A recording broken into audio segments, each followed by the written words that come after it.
यह वीडियो जरा गौर से सुनिएगा।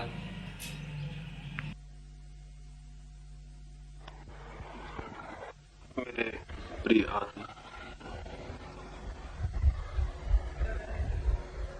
बहुत से प्रश्न मेरे सामने हैं। उनमें से थोड़े से प्रश्नों पर अभी बात करूंगा। सबसे पहले एक मित्र ने पूछा है, जीवन का लक्ष्य क्या है?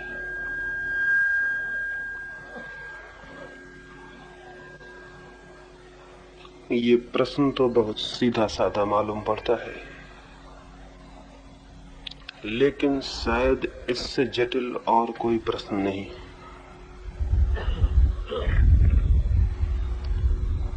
और प्रश्न की जटिलता यह है कि इसका जो भी उत्तर होगा वो गलत होगा। इस प्रश्न का जो भी उत्तर होगा वो गलत होगा। ऐसा नहीं कि एक उत्तर गलत होगा और दूसरा सही हो जाएगा। इस प्रश्न के सभी उत्तर गलत होंगे, क्योंकि जीवन से बड़ी और कोई चीज नहीं है जो लक्ष्य हो सके। जीवन खुद अपना लक्ष्य है। जीवन से बड़ी और कोई बात नहीं है जिसके लिए जीवन साधन हो सके और जो साध्य हो सके। और सारी चीजों के तो साध्य और साधन के संबंध हो सकते हैं, जीवन का नहीं।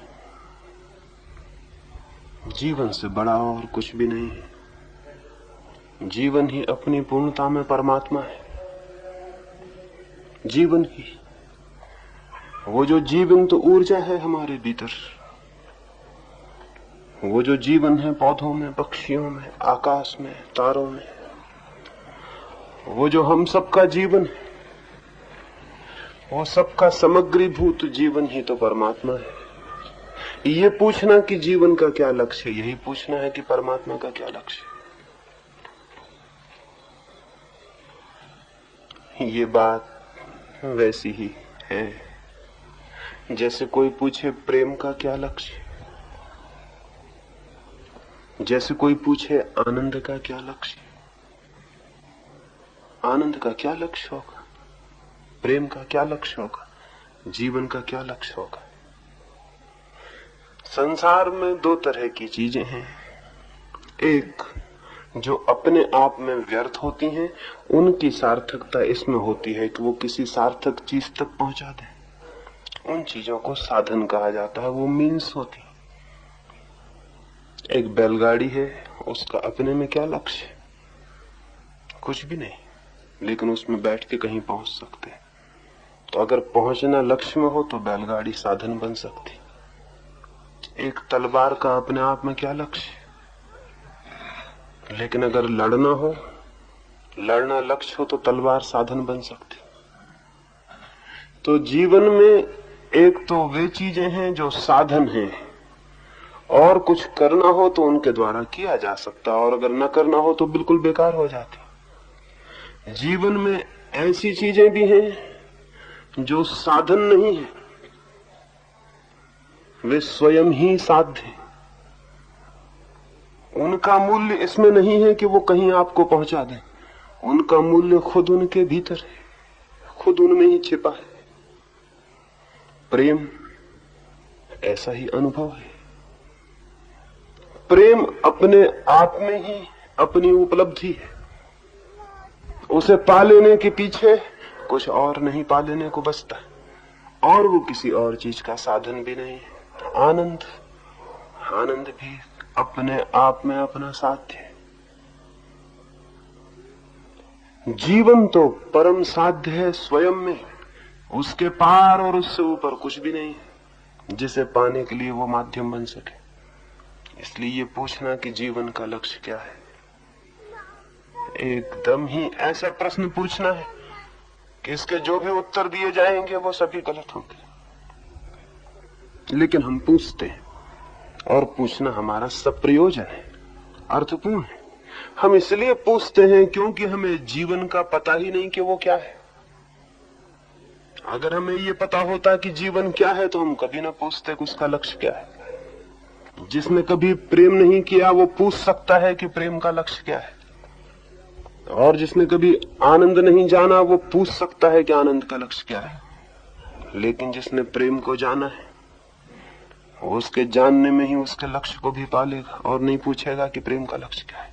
इसलिए जब कोई ये पूछता है कि जीवन का क्या लक्ष्य है, तो मैं जानता हूं कि वो इसलिए पूछ रहा है कि उसे जीवन का ही पता नहीं।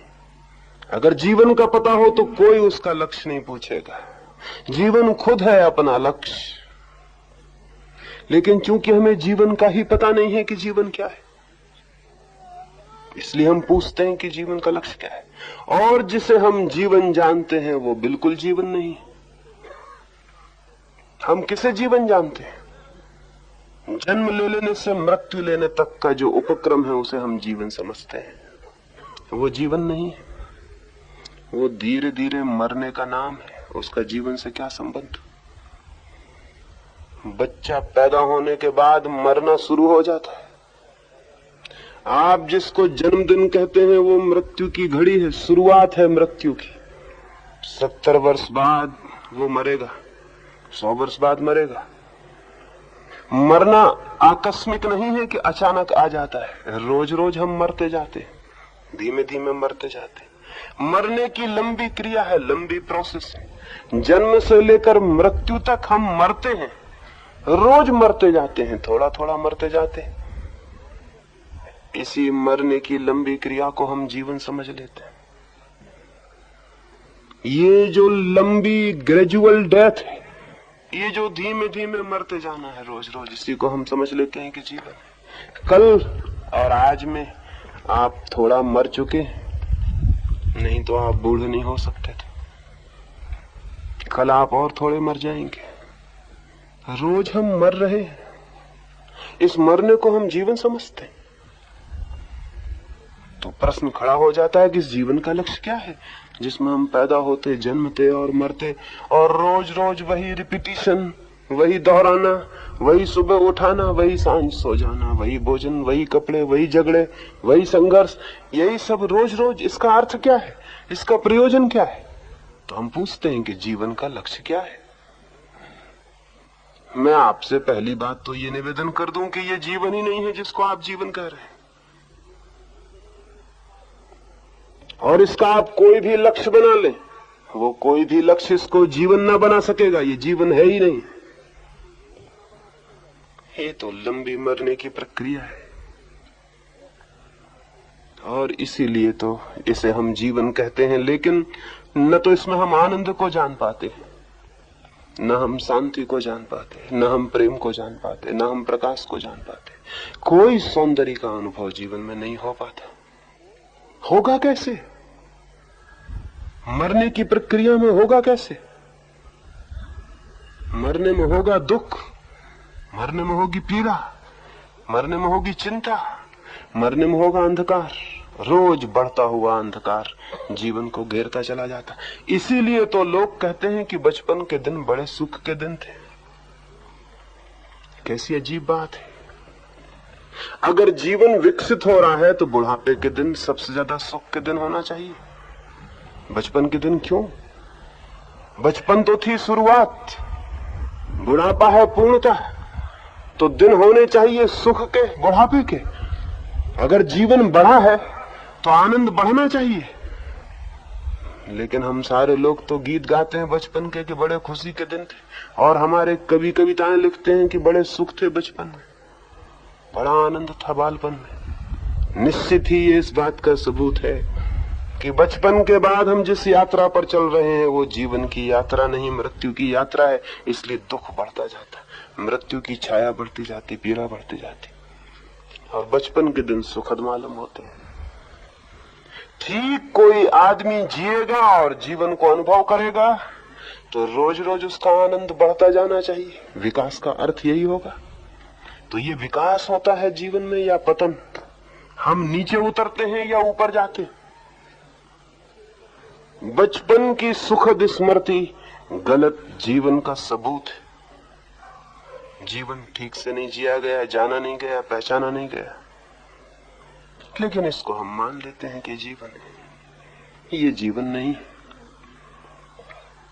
ये जीवन हो भी नहीं सकता। जीवन की हमें गंध भी नहीं है, जीवन के स्वरों का हमें कोई बोध भी नहीं है कि कहां जीवन का संगीत छिपा है। बुद्ध के पास एक बूढ़ा भिक्षु आया। बुद्ध ने उस भिक्षु को पूछा, तेरी उम्र क्या है? उस भिक्षु ने कहा 4 वर्ष। वो बूढ़ा था। बुद्ध और उनके आसपास के भिक्षु हैरान हुए।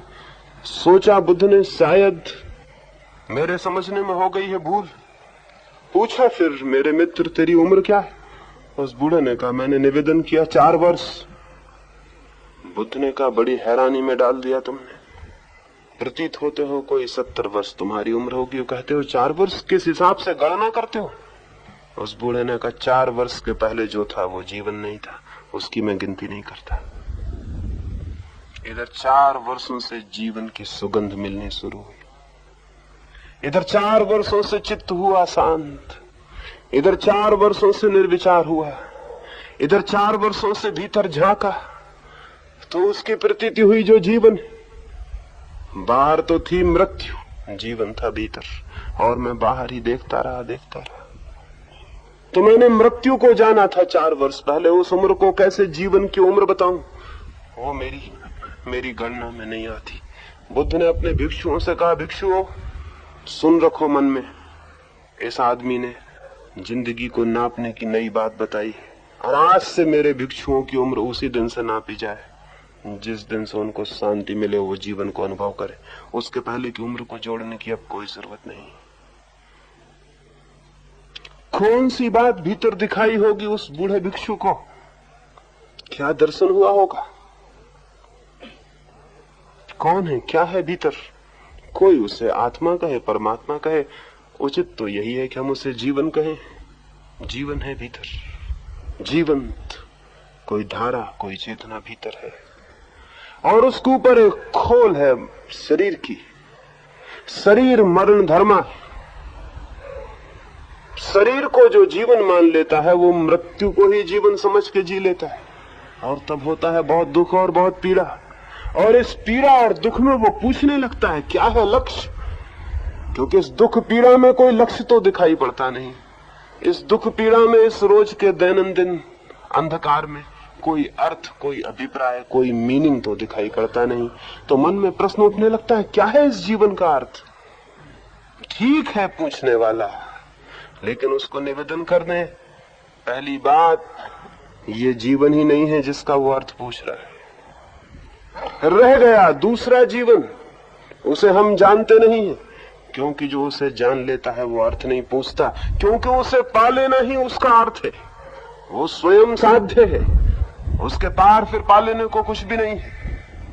उसे पा लेना, उस जीवन को जान लेना, उस जीवन के साथ एक हो जाना, सब कुछ पा लेना है, क्योंकि उसके बाद मन में कोई अभाव नहीं रह जाता, कोई कामना नहीं रह जाती, कोई मांग नहीं रह जाती। मन सब भांति शांत और तृप्त और संतुष्ट हो जाता है। वो जो परम विश्राम, परम संतुष्टि है, वही उस जीवन को पाने से और जानने से मिल जाती है। तो जीवन का लक्ष्य है जीवन को पा लेना। जीवन का लक्ष्य है जीवन को पा लेना। हम जीवित नहीं हैं, हम करीब करीब मृत हैं, और हम जो भी करते हैं, जो भी श्रम करते हैं, जो भी मेहनत करते हैं इस जीवन को खड़ा करने की, जो कि झूठा है, जो कि सच्चा नहीं, उस सारी मेहनत और श्रम का सिवाय इसके कोई परिणाम नहीं होता कि हम रोज रोज अपनी ही मेहनत से अपनी ही कब्र के करीब पहुंचते चले जाते हैं। एक गांव के बाहर एक फकीर का झोपड़ा था। कुछ यात्री वहां से आए और उन्होंने उस फकीर से पूछा, गांव का रास्ता किधर है, बस्ती कहाँ है? उस फकीर ने कहा, बस्ती? सच में ही बस्ती जाना चाहते हो या कि मरघट? उन लोगों ने कहा कैसे अजीब आदमी हो, हम कह रहे हैं कि हम बस्ती जाना चाहते हैं, इस बात को पूछने की क्या जरूरत है कि मरघट जाना चाहते हैं। उसने कहा मैं ठीक से पूछ लूं ताकि ठीक जगह बता सकूं, क्योंकि कई लोग ऐसी भूल में हैं कि वो मरघट को बस्ती समझते हैं, बस्ती को मरघट। इसलिए मैंने पूछा कहीं तुम भी तो उसी भूल में नहीं हो। उन लोगों ने सोचा हो किसी पागल फकीर से मिलना हो गया है, लेकिन फिर भी कोई और वहां नहीं था, रास्ता उसी से पूछना पड़ा। उसने कहा बाएं तरफ चले जाओ और देखो भूल के भी दाएं तरफ मत जाना, दाएं तरफ मरघट, बाएं तरफ बस्ती। वो लोग बाएं तरफ गए, 3 मील चलने के बाद मरघट में पहुंच गए। वो बहुत हैरान और परेशान हुए। उन्होंने कहा पहले शक हुआ था उस आदमी पे, अजीब पागल है, मरघट में पहुंचा दिया। वापस लौटे, बहुत गुस्से में थे। वो फकीर वहां बैठा था। उन्होंने कहा कि तुम पागल मालूम होते हो, हम बस्ती जाना चाहते थे, तुमने मरघट भेज दिया। वो फकीर बोला बहुत दिनों बाद मुझे खुद ये अनुभव हुआ है, जिसको तुम बस्ती कहते हो वो तो रोज उजड़ती, उसमें तो कोई रोज मरता, उसको मैं बस्ती कैसे कहूं। लेकिन जहां तक मरघट का सवाल है, वहां जो लोग बसे हैं वो कभी भी वहां से जाते नहीं, वहीं बसे। तो मैं मरघट को बस्ती कहता हूं और बस्ती को मरघट कहता हूं, क्योंकि वहां तो टिकटें लगी हुई हैं मरने वालों की। एक आज मरेगा, दूसरा कल, परसों तीसरा, रोज वहां कोई मरेगा। तो जहां रोज कोई मरता हो उसको कैसे बस्ती कहूं। मरघट से मैंने आज तक किसी को उजड़ते नहीं देखा, जाते नहीं देखा। मरघट से किसी को मरते नहीं देखा। जो मरघट में बस गया सदा के लिए, हमेशा के लिए, तो उसको मैं बस्ती कहता हूं। शायद ही उनकी समझ में आई हो बात कि वो फकीर क्या कहता था। हो सकता है आपकी समझ में आ जाए कि वो क्या कहता था।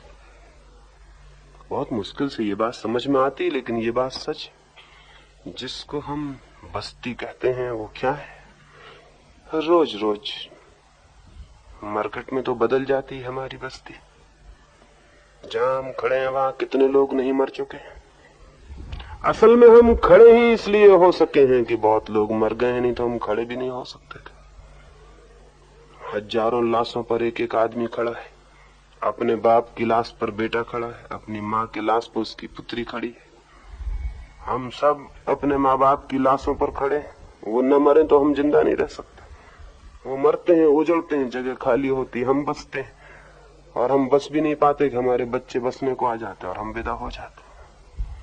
ऐसा बदलता हुआ मरघट है जिसको हम बस्ती कहते हैं। और ऐसी ही बदलती और मरती हुई हमारी जिंदगी है जिसको हम जीवन कहते हैं। वो भी जीवन नहीं है, वहां भी रोज रोज हमारे भीतर मरता जाता है। कुछ वैज्ञानिक कहते हैं शरीर में सैकड़ों कोष्ठ हैं, सैकड़ों सेल हैं, वो रोज मर रहे हैं, वो मर मर के बाहर निकल रहे हैं। 7 साल में पूरा शरीर मर के बदल जाता है, दूसरा शरीर आ जाता है। 7 साल में आपके शरीर में कुछ भी नहीं बचता जो पुराना हो, सब मर जाता है। नई चीजें उसका स्थान ले लेती हैं। आप भी एक बस्ती की तरह हैं जिसमें लोग मर रहे हैं और नए आ रहे हैं। करोड़ों कीटाणुओं से मिलकर आपका शरीर बना है, उसमें लोग मरते जा रहे हैं, नए कीटाणु आते जा रहे हैं। मुर्दा चीजें शरीर के बाहर निकल रही हैं, आपको ख्याल भी ना होगा। आप बाल को काटते हैं, दर्द क्यों नहीं होता? हाथ को काटिए, दर्द होता है। नाखून को काटते हैं, दर्द क्यों नहीं होता? नाखून शरीर का मरा हुआ हिस्सा है, बाल मरे हुए हिस्से, मरे हुए सेल हैं, वो निकल रहे हैं, इसलिए उनको काटने से कोई तकलीफ नहीं होती। वो मरे हुए हिस्से हैं, वो निकलते जा रहे हैं शरीर के बाहर, उनकी जगह नए हिस्से जगह लेते जा रहे हैं। शरीर भी खुद एक बस्ती है जिसमें मरघट बना हुआ है। 24 घंटे कुछ चीज मर रही, नई चीज बन रही है। बड़ी बस्ती भी एक मरघट है, छोटा शरीर भी एक मरघट है। और आपके चित्त में क्या है? कल जो विचार था वो आज नहीं होगा, परसों जो ख्याल थे वो आज नहीं, मर गए, वो नए ख्याल आ गए। बचपन में जो सोचा था वो आज है, कहां गए वे ख्याल, कहां गई वे कामनाएं, कहां गए वे विचार। जवानी आते आते सब बदल गया है, दूर है जवानी तो।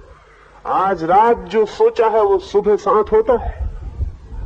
एक आदमी सांझ को तय करता है कल सुबह 4 बजे उठेंगे, और 4 बजे वही आदमी सोचता है क्या जरूरत है, फिर देखेंगे, सोए रहो। कहां गया वो विचार जिसने तय किया था कि 4 बजे सुबह उठेंगे? और सुबह उठ के वो सोचता है, फिर पछताता है कि कैसी बुरी बात मैंने की कि मैं आज नहीं उठा, कल जरूर उठूंगा। रात फिर सोता है, फिर सुबह 4 बज जाते, और फिर वो सोचता है कि रहने भी दो आज, ऐसी क्या जल्दी है, ऐसी क्या जरूरत पड़ी है, नींद बहुत गहरी है, कल उठेंगे। विचार प्रतिक्षण मरते हैं और बदलते हैं। मन बदलता है, शरीर बदलता है, और बदलाहट तभी होती है जब कुछ मरता हो और नया आता हो, नहीं तो कोई बदलाहट नहीं होती। बदलाहट की प्रोसेस, बदलाहट की प्रक्रिया मृत्यु की प्रक्रिया है, डेथ की प्रोसेस। वही चीज बदलती है जो मरती है, जो चीज नहीं मरती वो बदल नहीं सकती। हम तो रोज बदल रहे हैं, शरीर बदल रहा है, मन बदल रहा है, इसमें कोई भी जीवन नहीं है। जहां जहां बदलाहट है वहां वहां जीवन नहीं है। लेकिन आपको क्या पता है कि आपके भीतर कोई ऐसा बिंदु भी है जो नहीं बदलता, जो वही है जो है। अगर उसका पता चल जाए तो जानना कि जीवन का पता चला, उसके पहले जीवन का कोई पता नहीं, बाकी सब मृत्यु है। भीतर अगर कोई ऐसा नित्य शाश्वत कुछ ऐसा जो सदा वही है जो है, जिसमें कोई बदलाहट नहीं, कोई परिवर्तन नहीं, ऐसा कोई बिंदु अगर उपलब्ध हो जाए तो जानना कि उस दिन से जीवन की शुरुआत हुई। उसके पहले तो सब मृत्यु की सारी प्रक्रिया है। इस मृत्यु की प्रक्रिया में, इस मरने की धारा में हम जो भी करेंगे इससे कोई फर्क नहीं पड़ता कि आप क्या करते हैं। आप दुकान करते हैं कि नौकरी करते हैं, कि घर बसाते हैं, कि पत्नियों और बच्चों को पालते हैं, या कि घर द्वार छोड़ के साधु हो जाते हैं, सन्यासी हो जाते हैं, या कि जीवन के सामान्य क्रम में जीते हैं, या जीवन को छोड़कर उल्टे बहने लगते हैं, जीवन के विरोध में, सन्यास में, संसार के विरोध में चलने लगते हैं। अधार्मिक हैं कि धार्मिक, मंदिर जाते हैं या नहीं, आस्तिक हैं या नास्तिक, गीता पढ़ते हैं या नहीं, इससे कोई फर्क नहीं पड़ता। जो भी आप करेंगे इस जीवन की धारा में वो सब आपको मृत्यु में ले जाएगा। चाहे मंदिर जाएं चाहे न जाएं, जो भी करेंगे इस जीवन की मरणशील धारा में वो सभी आपको मृत्यु में ले जाएगा। इसमें कोई फर्क पड़ने वाला नहीं, क्योंकि जो भी मनुष्य कर सकता है वो सब मरण धर्मा होगा। जो भी हम कर सकते हैं वो सब मृत्यु में ले जाएगा। एक कहानी आपसे कहूं।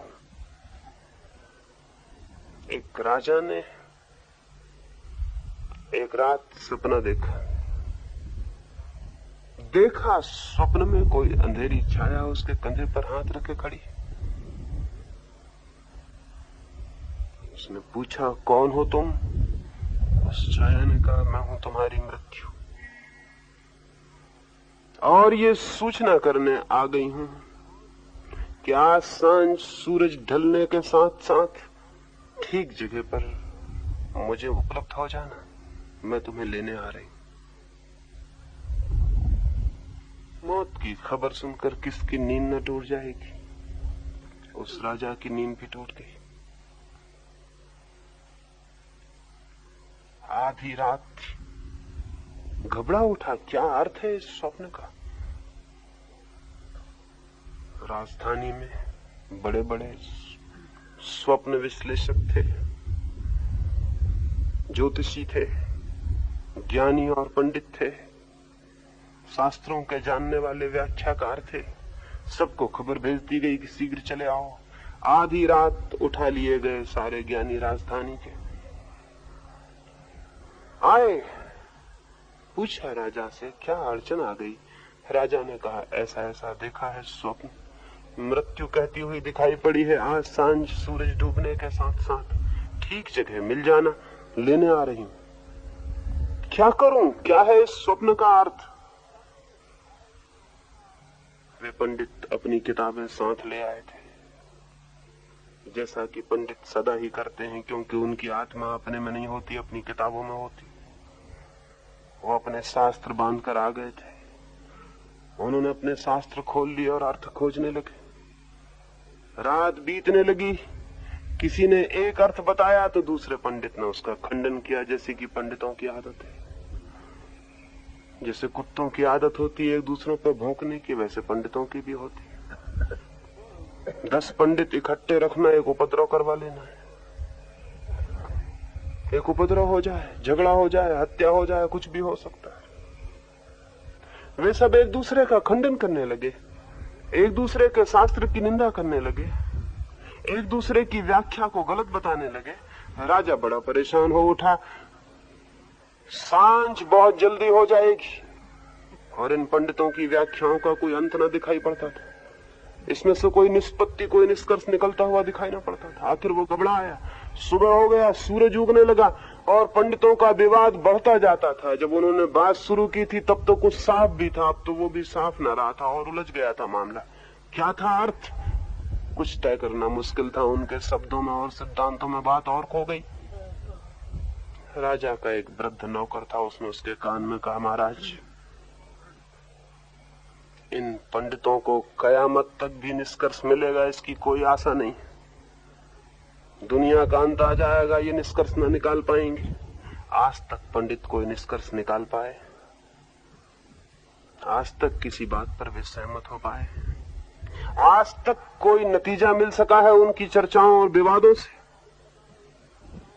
लेकिन इनके विवाद तो लंबे चलेंगे। सांझ जल्दी हो जाएगी, देर नहीं है। सूरज उग आया और जो सूरज उग आया है उसके डूबने में देर कितनी लगेगी?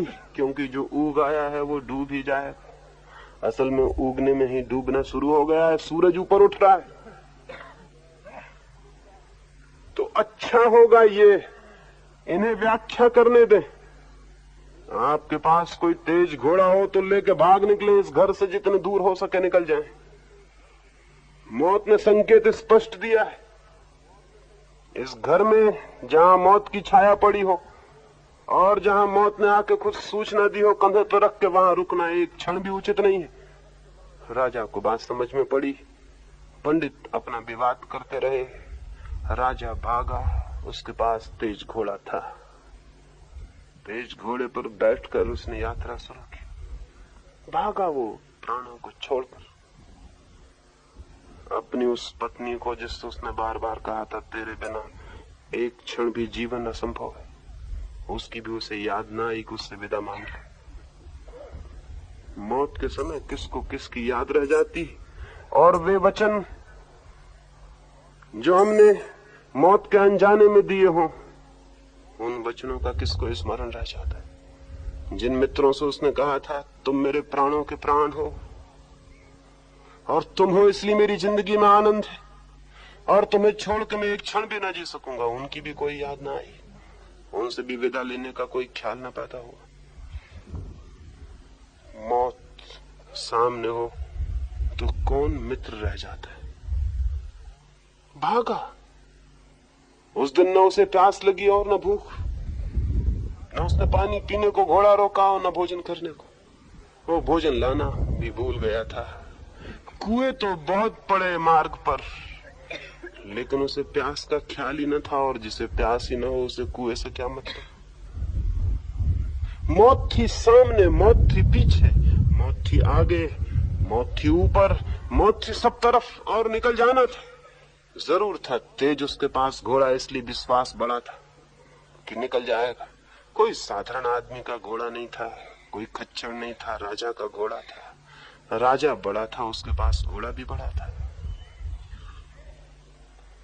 सोचा कि मेरा तेज घोड़ा अगर नहीं ले जा सकेगा तो कौन ले जाएगा, इसलिए निश्चिंत था, हिम्मत से डटा था घोड़े पर। सांझ होते होते वो सैकड़ों मील दूर निकल गया। सूरज ढलने को आ गया था। जो उगता है वो ढलता भी है, उस दिन भी सूरज ढलता ही, ढलेगा ही। ऐसा तो कोई दिन होता नहीं कि सूरज न ढले, तो उस दिन भी ढला। राजा ने घोड़ा एक वृक्ष से बांधा, एक बगीचे में, एक गांव के बाहर। सूरज की आखिरी किरण नीचे डूबने लगी। वो घोड़ा बांध भी नहीं पाया था कि उसे एहसास हुआ कि कोई उसके कंधे पर हाथ रखे खड़ा है। पीछे लौट कर देखा, वही छाया, वही सपना, वही रात की मौत खड़ी थी। वो तो घबराया, उसके तो प्राण खप गए। क्या इतनी दौड़ धूप व्यर्थ हो गई? क्या ये दिन भर का परिश्रम और दिन भर की भूख प्यास सब उसे याद आ गई और उसने कहा तुम कौन हो? मौत ने कहा सुबह तुम्हें मिली थी, इतनी जल्दी भूल गए। रात ही तो खबर दी थी मैंने, और खबर इसीलिए दी थी कि मैं खुद डरी हुई थी कि तुम इस बगीचे में इस झाड़ के नीचे तक आ सकोगे कि नहीं। यहां तुम्हारे मरने का समय और स्थान तय है। घोड़ा तुम्हारा तेज हो, उसे मैं धन्यवाद देती हूँ। ठीक वक्त पर तुम्हें ठीक जगह ले आया। मैं खुद घबराई हुई थी कि कैसे होगा ये, तुम हो इतने दूर, कैसे आ पाओगे इस जगह। लेकिन घोड़ा सच राजा, घोड़ा तुम्हारा तेज, एक राजा का ही घोड़ा है, ठीक वक्त पर ठीक जगह ले आया। धन्यवाद है तुम्हारे घोड़े का। जिससे दिन भर भागा था, सांझ उससे मिलना हो गया। जिससे भागा था उससे ही मिलना हो गया, और भागना बन गया माध्यम पहुंचने का वहां जहां से बचना था। ये कहानी कोई एक राजा की नहीं, सभी की कहानी। बात दूसरी है, किसी के पास थोड़ा कमजोर घोड़ा है, किसी के पास थोड़ा तेज। कोई जरा धीमे दौड़ रहा है, कोई जरा तेजी से दौड़ रहा है। किसी की दौड़ उदयपुर तक है, किसी की दौड़ दिल्ली तक है, किसी की और आगे तक है। अपने अपने घोड़े हैं, अपनी अपनी दौड़ है। लेकिन एक बात तय है, और बड़े मजे की बात यह है कि सब घोड़े ठीक वक्त पर ठीक जगह पहुंचा देते हैं। और मौत ने सिर्फ राजा को धन्यवाद दिया शिष्टाचार बस, क्योंकि आज तक किसी घोड़े ने कभी किसी को नहीं चुकाया। सब घोड़े ठीक वक्त पर ठीक जगह पहुंचा देते हैं, चाहे मौत सूचना दे और चाहे न दे। हमारी सारी यात्राएं जिसमें हम मौत और दुख से बचने में ही संलग्न रहते हैं, हमारे जीवन का सारा उपक्रम, हमारे जीवन की सारी चेष्टा क्या है? दुख से बचने की चेष्टा है, मृत्यु से बचने की चेष्टा है, सदा बने रहने की चेष्टा है, जीवन को पकड़े रहने की चेष्टा है। सारे जीवन उपक्रम क्या है हमारा? हमारी आकांक्षा क्या है? दुख से बच जाएं, मृत्यु से बच जाएं, बुढ़ापे से बच जाएं, जीवन बना रहे, सदा और सदा जीवन बना रहे। यही हमारी आकांक्षा है। लेकिन होता इससे उल्टा है। पहुंचते हैं दुख में, पहुंचते हैं बुढ़ापे में, पहुंचते हैं मृत्यु में। ये हमारी आकांक्षा ही रह जाती है। जो फलित होता है वो ये कि उस दरख्त के नीचे हम पहुंच जाते हैं जहां काली छाया कंधे पर हाथ रख देती। जीवन भर की खोज का अगर ये परिणाम है और अगर जीवन भर की ये निष्पत्ति है, तो क्या इसे हम जीवन कहें? जिस जीवन में अंत में मृत्यु के फूल लग जाते हो, क्या उसे हम जीवन कहें? बीज हमने बोए हो अमृत के और फल लगते हो मृत्यु के, तो क्या ये ख्याल नहीं आता कि वो बीज मृत्यु के ही रहे होंगे, अमृत के ना रहे होंगे? आम के बीज हम बोए और कड़वे विषाक्त फल लग जाएं, तो क्या ये ख्याल ना आएगा कि हमारे बीज ही गलत रहे होंगे? क्योंकि जो फल में प्रकट हुआ है वो अगर बीज में मौजूद न था तो आएगा कहां से? वो बीज ही कड़वे रहे होंगे, वे बीज ही आम के न रहे होंगे, वे नीम के ही रहे होंगे। और हमने बीज को समझने में ही भूल की होगी। फिर तो बीज जो होता है वही वृक्ष बनता है, वही फल लगते हैं। तो जब जीवन के अंत में मृत्यु के फल लगते हैं, तो जिसे हमने जीवन कहा होगा वही भूल हो गई, वो जीवन न रहा होगा, वो बीज मृत्यु के ही रहे होंगे। जन्म जीवन की शुरुआत नहीं, मृत्यु की शुरुआत है। जन्म जीवन का प्रारंभ नहीं, मृत्यु का प्रारंभ है। जन्म बीज नहीं है अमृत का, मृत्यु का ही बीज है। लेकिन जन्म को हम समझ लेते हैं जीवन का प्रारंभ, और तब सारी भूल हो जाती है। तो आज की संध्या में आपसे निवेदन करूं, जन्म को जीवन मत समझ लेना। जन्म जीवन नहीं है, और न ही जन्म और मृत्यु के बीच जो सिलसिला है वो जीवन है। ये स्मरण आ जाए कि ये जीवन नहीं है, तो आंखें उस तरफ उठाई जा सकती हैं जो कि जीवन है, उसको खोजा जा सकता है स्वयं में जो कि जीवन है। लेकिन जो इसे ही जीवन समझ लेंगे वो कैसे खोज पाएंगे? तो ये भ्रम टूट जाना चाहिए, ये इल्यूजन टूट जाना चाहिए कि ये जीवन है। अगर ये टूट जाए तो आज ही इसी क्षण भी उस तरफ आंख जा सकती है। वो हमारे भीतर मौजूद है। हमारे भीतर कुछ मौजूद है जिसका कोई जन्म नहीं है और कोई मृत्यु नहीं, लेकिन मेरे कहने से वो मौजूद नहीं हो जाएगा, उपनिषदों के कहने से मौजूद नहीं हो जाएगा, गीता लाख चिल्लाए तो मौजूद नहीं हो जाएगा, दुनिया भर के शिक्षक समझाएं तो मौजूद नहीं हो जाएगा। मौजूद है कुछ, लेकिन वो आप ही आंख उठाएंगे तो ही मौजूद हो सकता है, नहीं तो मौजूद नहीं हो सकता। वो आपकी आंखों की प्रतीक्षा कर रहा है कि आप देखें तो वो मौजूद हो जाए। वो है मौजूद, आपकी आंख देखने को तैयार होनी चाहिए। तो उसे देखते ही आपको पहली दफा जीवन का पता चलेगा, और जिस दिन आपको जीवन का पता चल जाएगा उसी दिन, उसी क्षण, उसी के साथ आपका ये ख्याल मिट जाएगा कि जीवन का लक्ष्य क्या है। फिर जीवन को पा लेना, जीवन के लक्ष्य को भी पा लेना। वो अपना लक्ष्य स्वयं है, जीवन के पार ऊपर कुछ भी नहीं, जीवन के आगे कुछ भी नहीं। जीवन खुद ही है वो सागर अनंत और असीम, जिसको कोई परमात्मा कहे तो कहे, कोई मोक्ष कहे तो कहे, कोई निर्वाण कहे तो कहे, नाम कोई और दे तो कहे, लेकिन जीवन सीधा साधा सरल सा नाम है। बाकी सब नाम झगड़े के हैं। आस्तिक और नास्तिक का झगड़ा खड़ा हो जाता है कि ईश्वर है या नहीं, लेकिन जीवन तो है। कोई आस्तिक नास्तिक का झगड़ा भी नहीं, जीवन है। आज तक किसी ने शक नहीं किया कि जीवन नहीं। जीवन निर्विवाद अनुभव है कि जीवन है, निर्वाद, निरपवाद। कोई ने कभी अपवाद में नहीं कहा कि जीवन नहीं, जीवन है। और इस जीवन की हम सबको तलाश है, लेकिन कठिनाई, सारी कठिनाई एक जगह रुक जाती है। जिसे हम जीवन समझ लेते हैं वो जीवन है, और तब सारी उलझन हो जाती। इसलिए पहली तो बात इस संबंध में यही जानने की है कि ये जो भ्रामक जिसे हम जीवन कहते हैं उसे जानना होगा, ये जीवन नहीं। बड़ी उदासी होगी तब तो, बड़ी चिंता सी मालूम होगी कि अगर ये जीवन नहीं तो फिर क्या, फिर तो हम खाली छूट गए अधर में, फिर तो कोई रास्ता न रहा। यही तो हम जीवन जानते थे, यही धन कमाने को, यश कमाने को, बड़ा मकान बनाने को।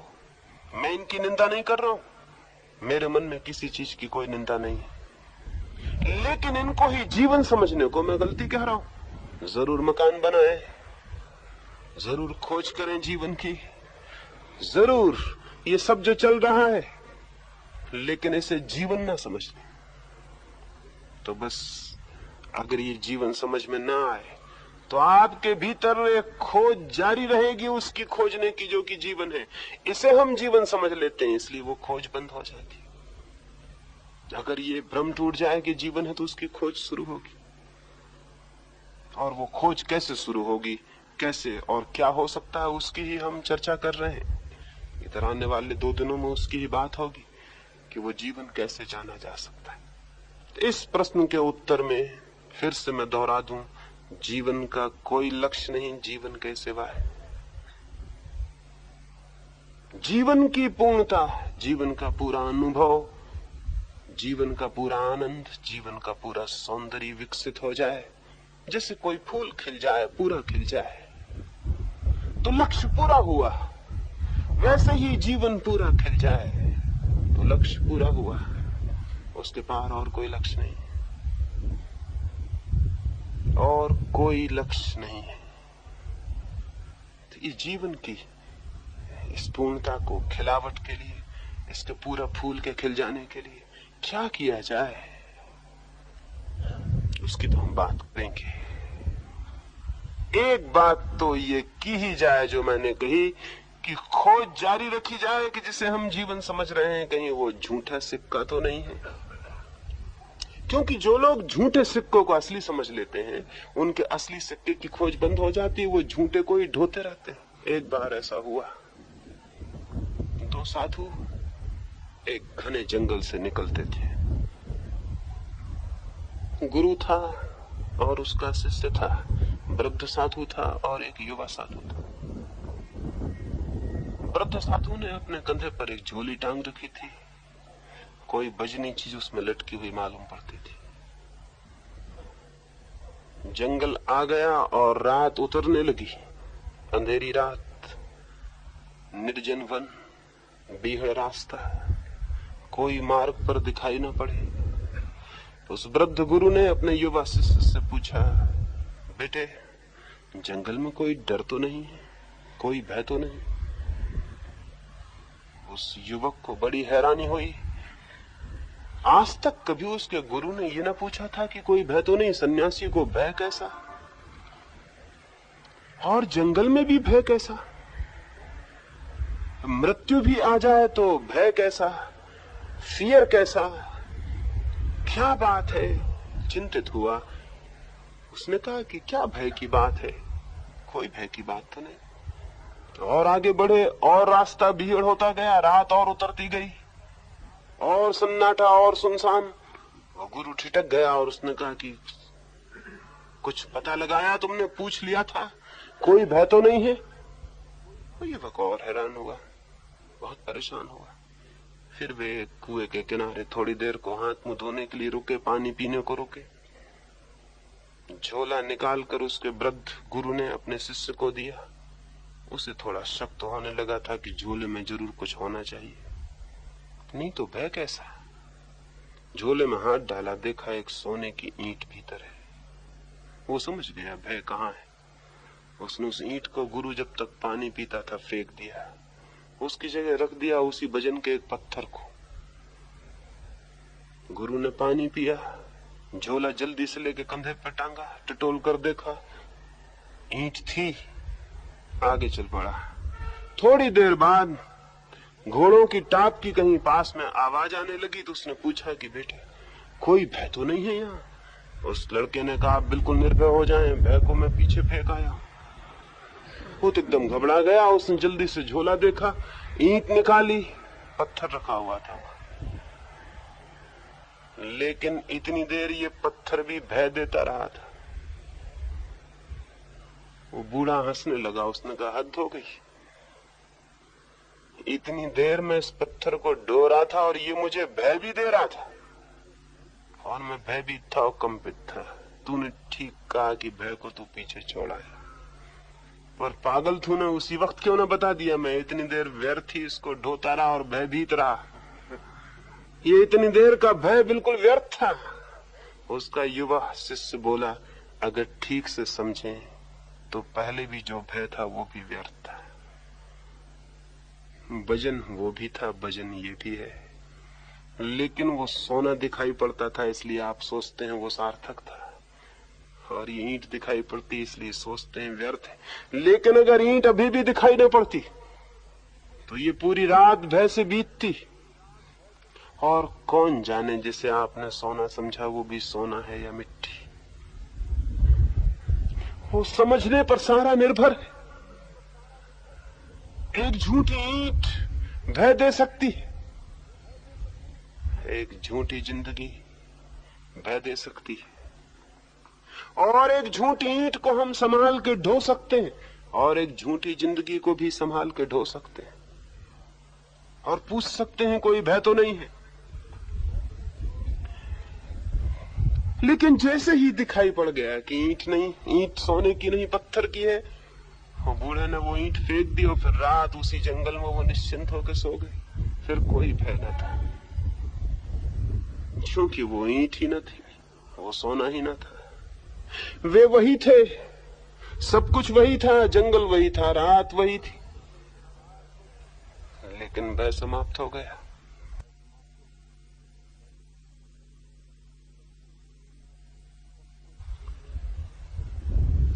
सब कुछ यही होगा, यही रातें, यही दिन, यही लोग, यही जमीन, यही सब कुछ होगा।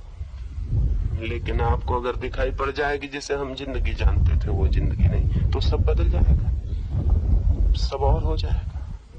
और तब दिखाई पड़ेगा और ज्ञात होगा क्या है जीवन, और तब उसका अर्थ और लक्ष्य भी दिखाई पड़ेगा और ज्ञात होगा। इस संबंध में इतनी ही बातें अभी कहूं, और तो हम और जीवन की खोज में विचार करेंगे। एक तो और छोटे प्रश्न है, उनकी चर्चा करूंगा। एक और प्रश्न पूछा है मित्र ने। मैं कहता हूं मौलिक चिंतन करना चाहिए, सोचना चाहिए। तो उन्होंने पूछा है कि क्या सभी लोग मौलिक चिंतन कर सकते हैं? क्या सभी लोग नए तरह से जीवन को सोच और देख और विचार कर सकते हैं? उन्हें तो अतीत के अनुभवों का आधार लेना पड़ेगा, उन्हें तो सहारा लेना पड़ेगा, उन्हें तो उधार विचारों को संपदा बनानी पड़ेगी, तो ही वो विचार कर सकेंगे। तो उन्होंने पूछा है कि क्या सभी अतीत के विचारों का सहारा छोड़ना चाहिए, और क्या ये संभव है कि हम सभी मौलिक विचार कर सकें? पहली बात आपसे कहूं वो ये, जो भी व्यक्ति विचार कर सकता है वो मौलिक विचार भी कर सकता है। जो भी व्यक्ति विचार कर सकता है वो मौलिक विचार भी कर सकता है। जो उधार विचारों को अपना मान के पकड़ के बैठ सकता है वो विचार करने में समर्थ है, नहीं तो उधार विचारों को पकड़ना भी असंभव था। विचार की सामर्थ्य है, इसलिए तो दूसरों के विचारों को पकड़ लेता है। लेकिन दूसरों के विचारों को पकड़ लेने से जो खुद के विचार की शक्ति थी वो पंगु हो जाती है, विकसित नहीं हो पाती। दुनिया में हर मनुष्य विचार करने में समर्थ है, और उसी मात्रा में उसके भीतर मौलिक विचार का जन्म हो सकता है जिस मात्रा में वो बाहर के सारों को छोड़ने की सामर्थ्य अर्जित कर ले, साहस अर्जित कर ले। मौलिक विचार संभव है प्रत्येक व्यक्ति को, और प्रत्येक व्यक्ति का जन्म सिद्ध अधिकार है कि वो मौलिक विचार करे। जीवन के मिलने के साथ ही ये शक्ति भी मिल जाती है, मनुष्य होने के साथ ही ये संपदा भी मिल जाती है।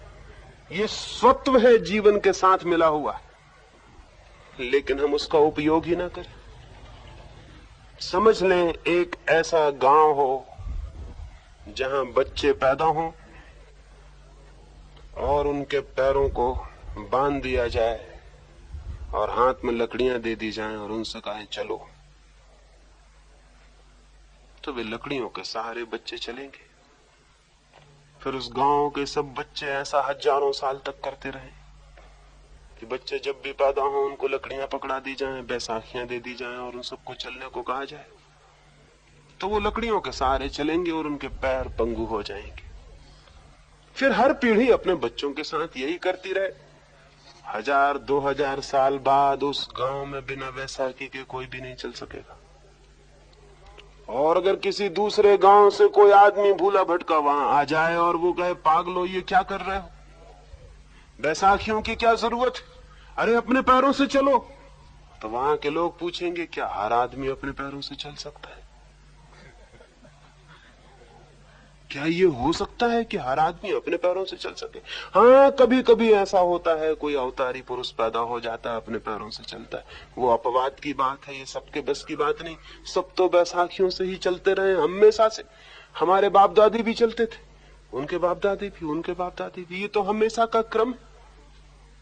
तुम ये क्या कहते हो अनूठी बात कि हर आदमी अपने पैरों से चल सकता है?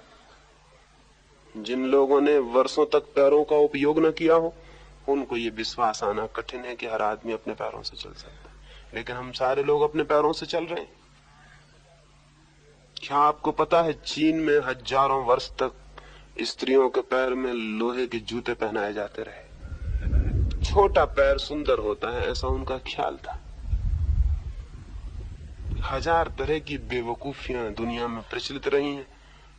वो भी एक बेवकूफी थी, चीन में प्रचलित थी। फलानी चीज सुंदर होती है, बस ये ख्याल प्रचलित हो जाए तो कोई सोचता तो है नहीं, सोचने का तो कोई सवाल नहीं। तो चीन में हजारों वर्ष तक बच्चियां पैदा होंगी और उनके पैरों में लोहे के जूते पहना दिए जाएंगे ताकि उनके पैर बड़े ना हो सके। छोटा पैर सुंदर और खूबसूरत होता है। फिर जितने बड़े घर की लड़की होगी उतनी छोटा जूता पहनाया जाएगा, क्योंकि गरीब घर की लड़की को थोड़ा चलना फिरना पड़ता है, तो बहुत छोटे जूते नहीं पहनाए जा सकते, वो चल ही नहीं सकती। लेकिन बड़े घर की लड़कियों को तो कोई चलने फिरने का सवाल नहीं है, तो उनके पैर के जूते और छोटे होते। राजा महाराजाओं की जो लड़कियां होती उनके पैरों का तो कहने ही क्या, वो तो चलने में और खड़े होने तक में असमर्थ हो जाती, इतने छोटे जूते होते। चीन भर की औरतों के पैर पंगु कर दिए गए, सिर्फ गरीब औरतों को छोड़कर। गरीब औरतों का सौभाग्य था कि वो गरीब थी, इसलिए उनके पैर तो ठीक रहे, बाकी अमीरों के सबके पैर छोटे हो गए। औरतें चलना मुश्किल हो गई। चीनी औरत का चलना देखने लायक हो गया, उससे पैर ही रखते ना बने, क्योंकि जिसका पैर लोहे में कसा हो बचपन से, उसका पैर छोटा रह जाए और शरीर बड़ा हो जाए, पैर का अनुपात छोटा पड़ जाए, तो वो पैर देखने लायक भर रह जाए कि वो कुर्सी पे पैर रख के बैठे तो आप देखें, बाकी और किसी काम का न रह जाए।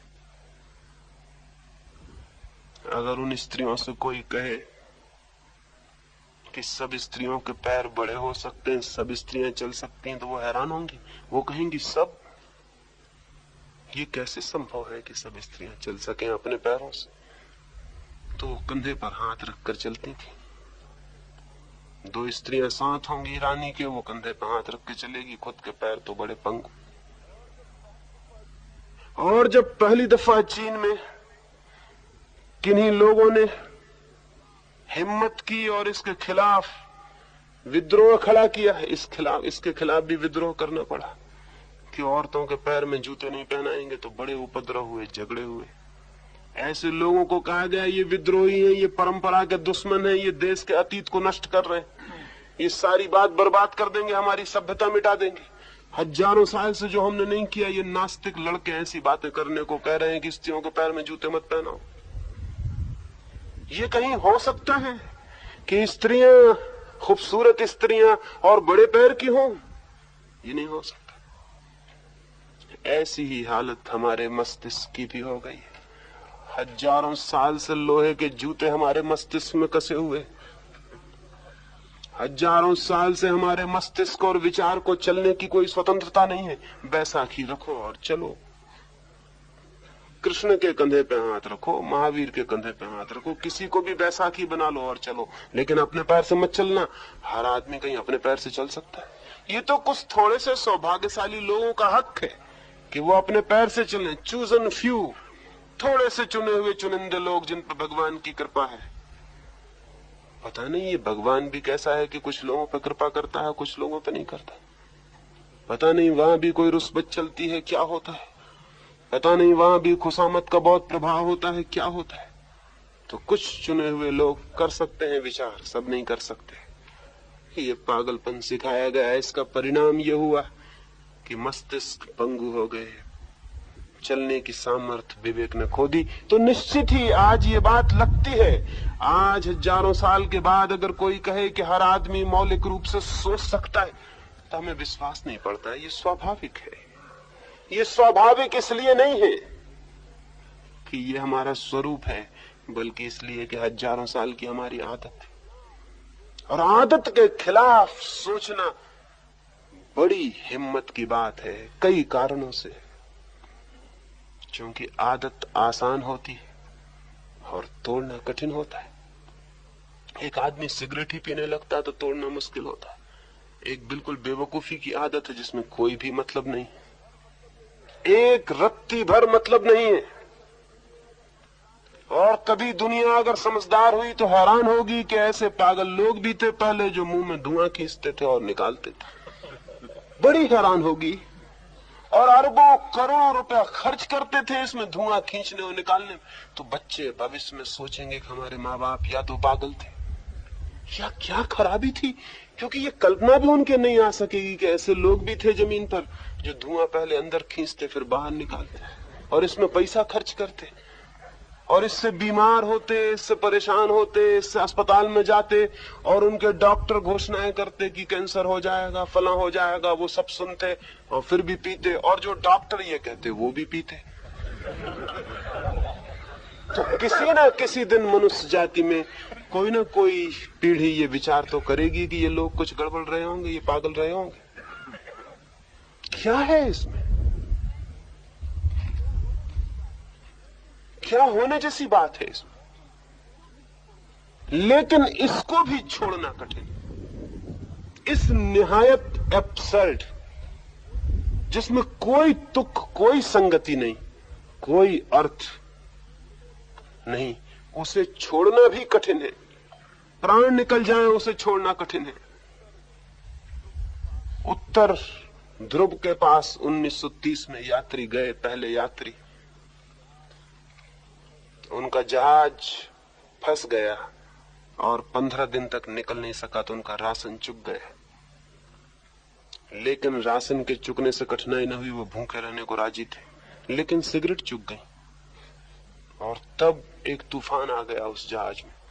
बिना सिगरेट के रहना असंभव था। लोग सुस्त पड़ गए, लोग आंखें बंद करके पड़ गए, लोग रोने लगे, चिल्लाने लगे कि हमें कोई न कोई तरह। आखिर हालत यह हो गई कि जहाज की रस्सियां काट के लोग पी गए और कैप्टन परेशान हो गया कि तुम जहाज की रस्सियां काटे दे रहे हो, कल जब हम निकलेंगे तो जहाज चलने योग्य न रह जाएगा। उन्होंने कहा कल की कल पे छोड़ो, अभी तो हमको धुआं चाहिए। अब बचे या मरे, लेकिन मरेंगे तो भी कम से कम धुआं पीते हुए मरेंगे, ये तो राहत रहेगी। अब हम रुक नहीं सकते, वो जहाज की रस्सियां काट के पी गए। जहाज मुसीबत में पड़ गया, बड़ी मुश्किल से उस जहाज को लाया जा सका, क्योंकि जहाज के लोग ही रस्सियां चोरी से काट काट के पी रहे थे। तो ये हमको हंसी आती, और हमको हंसी इसलिए आती कि शायद हमको ख्याल नहीं कि हम भी बहुत सी ऐसी आदतों के बीमार होंगे जिन पर दूसरों को भी ऐसी हंसी आए। ये हो सकता है आप सिगरेट ना पीते हो इसलिए मजे से हंस रहे हैं, सोचते हैं बगल वाला अच्छा मुश्किल में पड़ गया जो पीता है, लेकिन आपकी भी ऐसी आदतें होंगी। इससे कोई फर्क नहीं पड़ता कि सिगरेट पीते हैं, इससे कोई फर्क नहीं पड़ता। एक आदमी सुबह से बैठ के भगवान के सामने घंटी बजाता है, सिगरेट पीने से कोई भिन्न आदत? कोई फर्क है इसमें? कोई समझदारी है इसमें? क्या आप एक घंटी बजा रहे हैं भगवान के सामने बैठे हो? अगर थोड़ा निष्पक्ष हो सोचेंगे तो हैरान हो जाएंगे, मैं ये कर क्या रहा हूं? इस घंटी बजाने से क्या संबंध, इससे क्या अर्थ? एक आदमी टीका लगा रहा है सुबह से, इसमें कोई अर्थ है? सिगरेट पीने से कोई भिन्न बात? और टीका लगा के समझ रहा है कि मैं धार्मिक हो गया। कम से कम सिगरेट पीने वाला ये तो नहीं समझता कि मैं धार्मिक हो गया। एक आदमी तिलक लगा लेता, समझता हम धार्मिक हो गए। एक आदमी जनेऊ बांधे हुए, कमर से रस्सी बांधे हुए, सोचता हम धार्मिक हो गए। ये कोई भिन्न बातें हैं? अगर आपका जनेऊ तोड़ दिया जाए तो ऐसा लगेगा जैसे प्राण निकल गए। एक साधु से मैं बात कर रहा था, वो मुंह पे पट्टी बांधे हुए थे, मैंने उनकी पट्टी खींच ली। वो ऐसे घबरा गए कि जैसे मैंने उनकी आत्मा ले ली हो। मैंने उनसे कहा तो भाई आप तो कहते हैं मैं शरीर नहीं आत्मा हूं, और ये पट्टी के खींच लेने से आप इतने घबरा गए कि जैसे आपके प्राण निकल गए हो। ये पट्टी, उन्होंने जल्दी से पट्टी वापस ली, बांध ली। जब तक उन्होंने बांध न ली तब तक वो इतने बेचैन थे, बांध के वो निश्चिंत हुए और मुझसे बोले आपने भी हद कर दी, एकदम से आपने खींच ही ली मेरी पट्टी। ये सिगरेट पीने से कोई भिन्न बात है?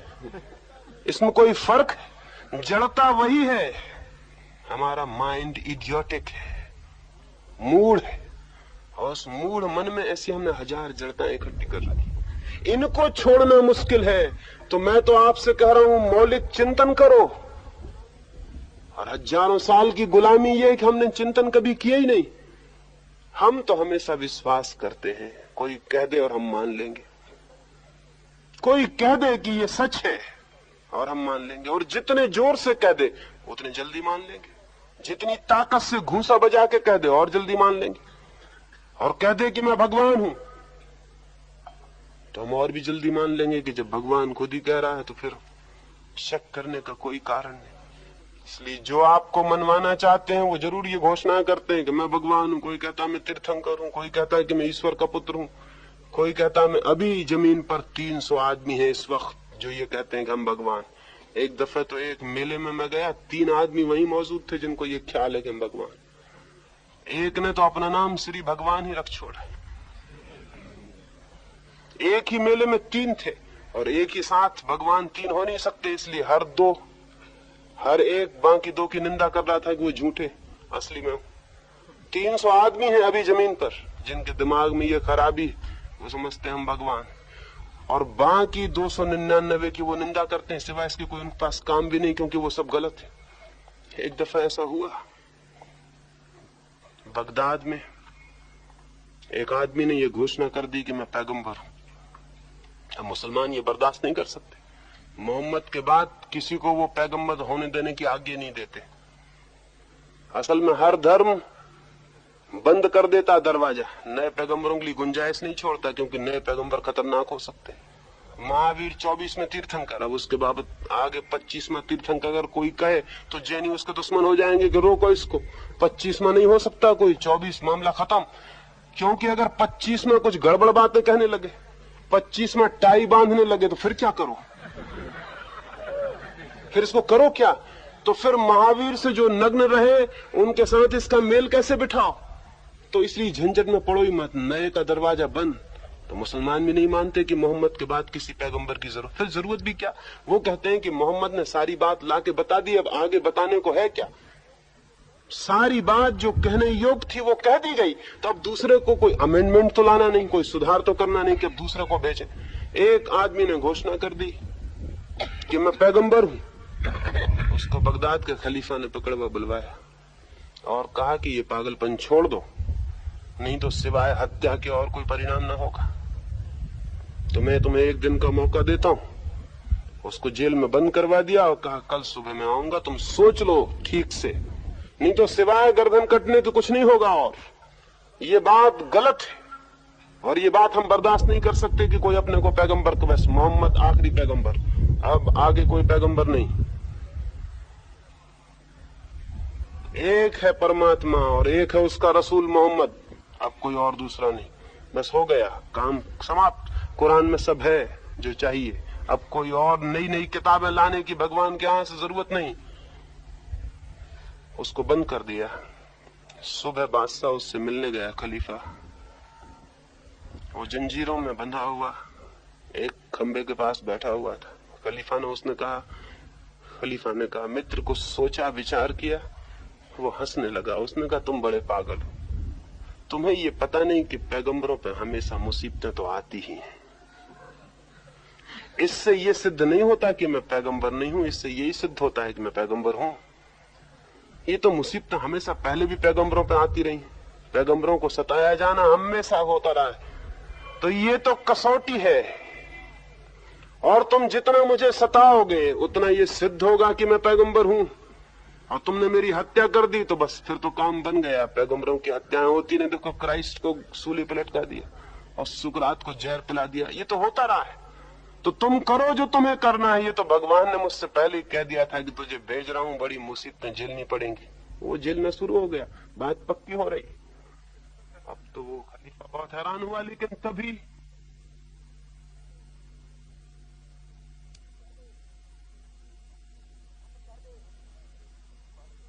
कह दे, हम विश्वास कर लेते हैं।